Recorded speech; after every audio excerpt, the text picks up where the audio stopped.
Sun'iy intellekt bilan har kuni 5 daqiqalik vazifalarni bajarishga tayyormisiz?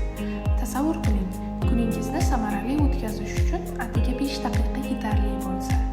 Keling, qanday qilib sun'iy intellekt yordamida bu vazifalarni bajarish mumkinligini ko'rib chiqamiz.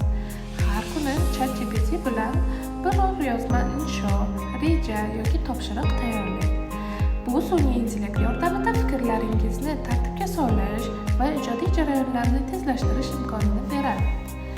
Har kuni yangi bir narsa o'rganish uchun ajoyib imkoniyat.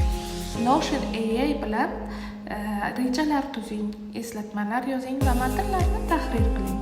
Bu vosita sizning kunlik vazifalaringizni tartibga solishga yordam beradi, shuningdek samaradorligingizni ham oshiradi. Har kuni tartibli bo'lish uchun ajoyib yordamchi. Canva Magic Write yordamida ijodiy postlar yoki marketing matnlari yozing. Bu vosita sizning ijodiy g'oyalaringizni amalga oshirishda juda ham yordam beradi. Har kuni yangi va qiziqarli kontent yaratish uchun ideal vosita.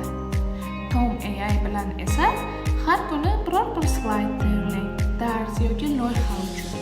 Bu vosita sizning taqdimotlaringizni yanada jozibador va samarali qilishga yordam beradi.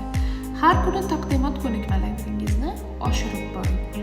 Quillbot yordamida matnlaringizni har kuni yaxshilang yoki tarjima qiling.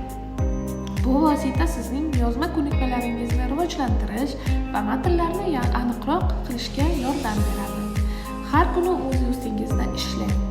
AI bilan ishlash uchun vaqt emas, odat kerak. Har kuni 5 daqiqadan ajratib, sun'iy intellekt yordamida o'z maqsadlaringizga erishing. Boshlang. Hoziroq va har kuni o'zingizni rivojlantirib boring.